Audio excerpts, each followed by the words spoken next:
Hansel और Gretel.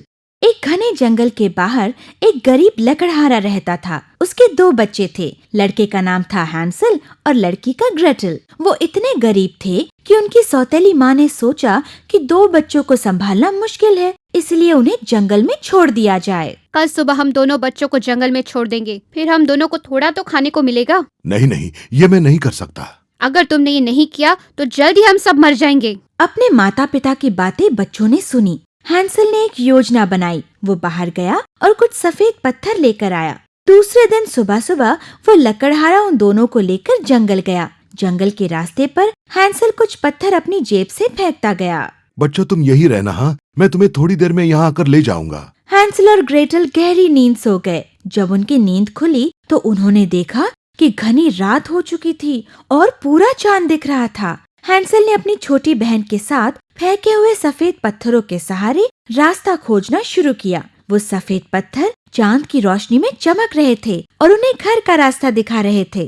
सारी रात चलकर वो आखिर अपने घर आए। उनके पिता दोनों को देखकर बहुत खुश हुए, लेकिन उनकी सौतेली माँ को बहुत गुस्सा आया। कुछ दिनों बाद इस बार उन्हें घने जंगल में बहुत अंदर तक ले जाना, ताकि उन्हें वापस आने का रास्ता कभी न मिले। पहले की ही तरह हैंसल को बाहर जाकर पत्थर इकट्ठा करने थे, लेकिन इस बार उसकी माँ ने दरवाजे को पक्का बंद कर लिया था, इसलिए वो बाहर नहीं जा सका। दूसरे दिन वो फिर से जंगल जाने के लिए निकले। हैंसल ने अपनी जेब से रोटी के टुकड़े करके रास्ते पर फेंकना शुरू किया। वो ऐसी जगह पर आए जहाँ वो अपनी जिंदगी में पहले कभी नहीं आए थे। यहीं बैठो, मैं शाम को आकर तुम्हें ले जाऊंगा। दोपहर हो गई और उन्हें नींद लग गई। शाम ढल गई पर उन दोनों को लेने कोई नहीं आया। बेचारे बच्चे, वो फिर से सो गए। आधी रात को जब उनकी नींद खुली तो चांद ऊपर आ चुका था। तुम चिंता मत करो ग्रेटल, हम रास्ता खोज लेंगे। जब वो रास्ता खोजने निकल पड़े तब हैंसल को रोटी के टुकड़े कहीं नजर नहीं आए। जंगल के पंछी रोटी के सारे टुकड़े खा चुके थे। दोनों बच्चे बहुत थके थे, उन्हें भूख भी लगी थी। वो जंगल में यहाँ वहाँ भटकने लगे। तभी उनको स्वादिष्ट खाने की महक आई।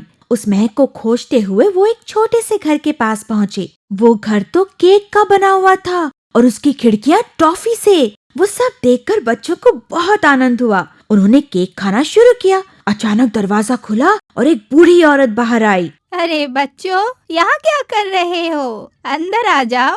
वो उन्हें अंदर ले गई। स्वादिष्ट खाना खिलाने के बाद दोनों बच्चे गहरी नींद सो गए। उन बच्चों को क्या पता था कि असल में वो बूढ़ी औरत एक कपटी डायन थी और वो बच्चों को पकड़कर गुलाम बनाती थी। उसने वो केक का घर बच्चों को आकर्षित करने के लिए ही बनाया था।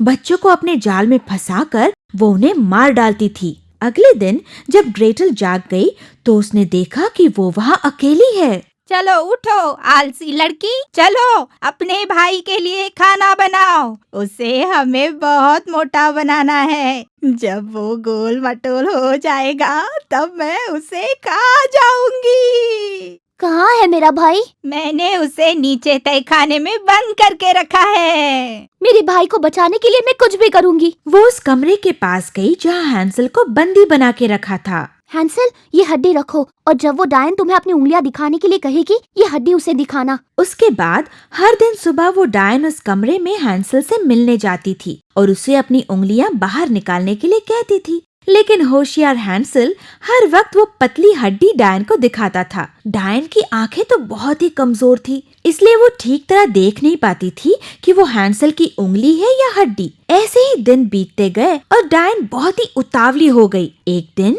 अब मैं उसे मार कर पकाऊंगी। मैंने चूल्हा तपने के लिए रख दिया है। जाकर देखो वो ठीक से गर्म हुआ है या नहीं। मुझे माफ करना, मुझे पता नहीं ये कैसे करते हैं। आप ही मुझे दिखाइए ना। बेवकूफ आलसी लड़की, और दरवाजा तो बहुत बड़ा है। चलो मैं तुम्हें दिखाती हूँ कैसे देखना है। डायन रेंगते हुए अंदर तक गई और उसने अपना सिर चूल्हे के अंदर डाला।